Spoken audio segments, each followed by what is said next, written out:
प्रभु यीशु मसीह के नाम से सबको जय मसीह की। 15/10/2025 का वचन हम देखने जा रहे हैं, जो कि नीति वचन उसका 14 अध्याय 2 वचन। जो सीधाई से चलता वह यहोवा का भय मानने वाला है, परंतु जो टेढ़ी चाल चलता वह उसको तुच्छ जानने वाला ठहरता है।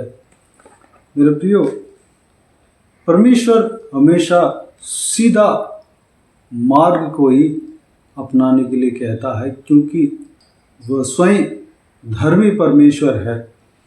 वह कभी जो है गलत करने के लिए नहीं कहता, कभी जो है उल्टी सीधी बातें करने के लिए नहीं कहता, कभी वह टेढ़ी चाल चलने के लिए नहीं कहता। वह धर्मी परमेश्वर है, धर्म के मार्ग में चलने के लिए कहता है। वह ये भी चाहता है कि अपने ढरवे जो है सीधा मार्ग में चले, सीधाई में चले। अगर कोई व्यक्ति परमेश्वर के ऊपर भय मानता है तो वह परमेश्वर के भय के कारण, परमेश्वर के ऊपर भय रखने के कारण वह यहोवा परमेश्वर के मार्ग में ही चलता है, जो कि वह सीधा मार्ग है।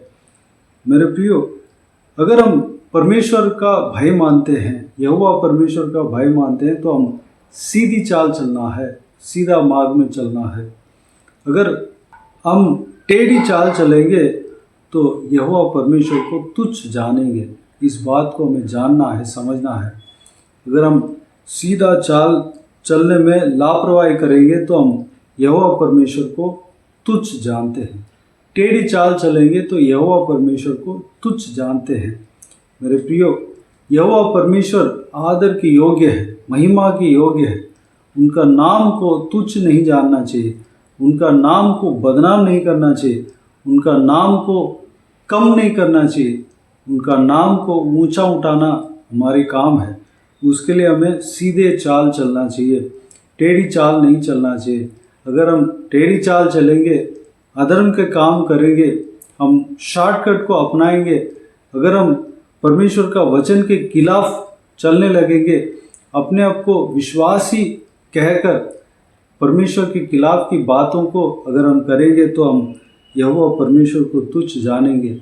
उनका नाम को हम जो है जो खराब करेंगे, हमारे वजह से यहोवा परमेश्वर का नाम जो है बदनाम नहीं होना चाहिए। मेरे प्रियो, हमें सीधी चाल चलना है, संसार की बातों में सीधी चाल चलना है। हमारे इस संसार में जो हम जी रहे हैं, उस रूटीन में हम सीधी चाल चलना है। घर के काम में सीधी चाल चलना है, ऑफिस में सीधी चाल चलना है, स्कूल में सीधी चाल चलना है। हम जो है दूसरों को देखकर, लोगों को देखकर हम शॉर्टकट को नहीं अपनाना है। परमेश्वर का भय मानना है, परमेश्वर के महिमा करने के लिए हमें सीधी चाल चलना है। अगर हम सीधी चाल चलेंगे तो हम परमेश्वर का भय मानने वाले व्यक्ति हैं। अगर हम परमेश्वर का भय नहीं मानेंगे तो अपने आप हम टेढ़ी चाल चलने लगेंगे, अपने आप हम जो है शॉर्टकट को अपनाएंगे, अपने आप हम गलत करने लगेंगे। मेरे प्रियो, हमें जो है परमेश्वर का भय मानना है। परमेश्वर का भय मानना क्या है? यहोवा परमेश्वर के ऊपर प्रेम रखना, यहोवा परमेश्वर का आज्ञाओं को मानना, यही परमेश्वर का भय मानना है। मेरे प्रियो, परमेश्वर का वचन को पढ़ें, परमेश्वर का वचन में जो मार्ग लिखा हुआ है उस मार्ग में चलें, तो हम परमेश्वर के ऊपर प्रेम रखने लगेंगे। हमारे अंदर परमेश्वर के प्रति प्रेम जो है उभरने लगेगा, उमंडने लगेगा, और हम परमेश्वर का भय मानने लगेंगे। हम अपने आप सीधी चाल चलने लगेंगे, दूसरों को उस मार्ग के बारे में बताने लगेंगे। परमेश्वर हमारे जीवन में जो उनका योजना है उस योजना को पूरा करने लगेगा। मेरे प्रियो, हमें हमारे जीवन में जो भी टेढ़ी चाल है उससे मन फिरने के लिए अपने आप को परमेश्वर के हाथों में समर्पित करें। इस वचन के द्वारा जो भी हमने सीखा है, जो कि सीधा मार्ग में चलना है, उस बात के अनुसार करने के लिए अपने आप को परमेश्वर के हाथों में समर्पित करें। आइए हम प्रार्थना में जाएं।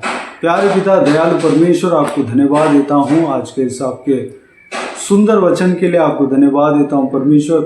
पिताजी, हम आपके भय मानने पाएँ, आपसे प्रेम रखने पाएँ, आपके आज्ञा को मानने पाएँ, आपके आज्ञा के अनुसार हम चलने पाएँ परमेश्वर। हम सीधी मार्ग में चलने पाएँ परमेश्वर, सीधाई जो है हमारे जीवन में होने पाए परमेश्वर। हम टेढ़ी मार्ग नहीं जाने पाए परमेश्वर, शॉर्टकट नहीं अपनाने पाए। हमारे घर में, हमारा परिवार में, हमारे ऑफिस में, हमारे स्कूल में, हमारे कॉलेज में, जहाँ हम नौकरी करते हैं, काम करते हैं, बिजनेस करते हैं, हर एक जगह पे सीधी चाल हम चलने पाए पिता, अनुग्रह देना परमेश्वर। पिताजी, हमें चलाना पिता, आपके भय मानने पाए परमेश्वर। हम आपके भय जब मानते हैं तो अपने आप हम सीधी चाल चलने लगेंगे पिता, अनुग्रह देना परमेश्वर, हमें चलाना परमेश्वर। धन्यवाद, हालेलुया। आपके प्रति प्रेम हमारे हृदय में उमड़ने पाए परमेश्वर, अनुग्रह देना। बाकी सारे बातों का आपके हाथ में सौंपते हैं। सारा इस वीडियो को देखने वाले हर एक जनों का जीवन में परमेश्वर इसी तरह कार्य करना परमेश्वर। सारे जन सीधी चाल चलने के लिए अनुग्रह देना, आपके भय मानने के लिए अनुग्रह देना पिता। धन्यवाद। हमारे अंदर जो भी टेढ़ी बातें हैं, सारा अधर्म के बातें दूर होने पाए परमेश्वर, अनुग्रह देना। आपके वचन के मुताबिक हम चलने के लिए अपने आप को आपके हाथ में सौंपते हैं प्रभु यीशु मसीह के नाम से। सारा दुआ प्रार्थना को मांगते हैं, पा लेते हैं परमेश्वर। जो कोई विजन इस वीडियो को देख रहे हैं, सुन रहे हैं, सभी का जीवन में कार्य करना, किसी को भी कोई भी कमी कटी ना होने देना, भरपूर आशीष देना परमेश्वर। जो विजन जो कुछ भी प्रार्थना में रखा है पिता, जो कुछ भी विषय को प्रार्थना में रखा है, सारा प्रार्थना का विषय का उत्तर देना परमेश्वर। जिनको शादी नहीं हुआ, शादी के लिए प्रार्थना करते हैं, शादी कराना परमेश्वर। धन्यवाद। एक अच्छा जीवन साथी देना और शादी कराना, हालेलुया। अगर हो सकता है उनके बच्चे के लिए, उनका भाई बहनों के लिए प्रार्थना किए होंगे परमेश्वर, जिनके लिए प्रार्थना कर रहे हैं उनका जीवन में चमत्कार करना परमेश्वर। धन्यवाद देता हूँ, अद्भुत कार्य करना परमेश्वर, शादी कराना पिता। जिनको संतान नहीं है, संतान के लिए प्रार्थना कर रहे हैं, संतान का आशीष देना। जिनको नौकरी नहीं है, नौकरी के लिए प्रार्थना कर रहे हैं, एक अच्छा सा नौकरी देना परमेश्वर। जैसे वे चाहते हैं उससे बढ़कर उन्हें देना। धन्यवाद देता हूँ। जो कोई विजन खुद का घर नहीं है, घर के लिए प्रार्थना करते हैं परमेश्वर, खुद का घर देना परमेश्वर। जो लोग पढ़ाई के लिए, खुद का पढ़ाई के लिए, बच्चों का पढ़ाई के लिए, भाई बहनों का पढ़ाई के लिए प्रार्थना करते हैं, उनका प्रार्थना को सुनकर अद्भुत कार्य करना परमेश्वर। ज्ञान बुद्धि देना, जिनके लिए प्रार्थना किया जा रहा है उनको ज्ञान बुद्धि भरकर देना परमेश्वर। धन्यवाद। बाकी सारे बातों का आपके हाथ में सौंपते हैं। जो कोई विजन ट्रैवल कर रहे हैं उनके संग रहना, सुरक्षित रखना, सही सलामत जिस काम के लिए जा रहे हैं सही सलामत जाके आने के लिए अनुग्रह देना परमेश्वर। बाकी सारे बातों का आपके हाथ में सौंपते हैं। सारा आदर महिमा जलाल आपको मिलते रहे। सारा दुआ प्रार्थना को प्रभु यीशु मसीह के नाम से मांगते हैं, सुन और ग्रहण कर। आमीन आमीन। प्रभु यीशु मसीह के नाम से प्रभु यीशु मसीह का आशीष और अनुग्रह हम सभी के ऊपर बने रहे। आमीन आमीन। मेरे प्रिय चैनल को सब्सक्राइब करें और शेयर करें। अगर किसी को भी प्रार्थना का विषय हो तो डिस्क्रिप्शन में दिए हुए नंबर पर कॉल करके प्रार्थना करा सकते हैं। हम आपके लिए प्रार्थना करेंगे। प्रभु यीशु आप सबको आशीष दे। आमीन आमीन।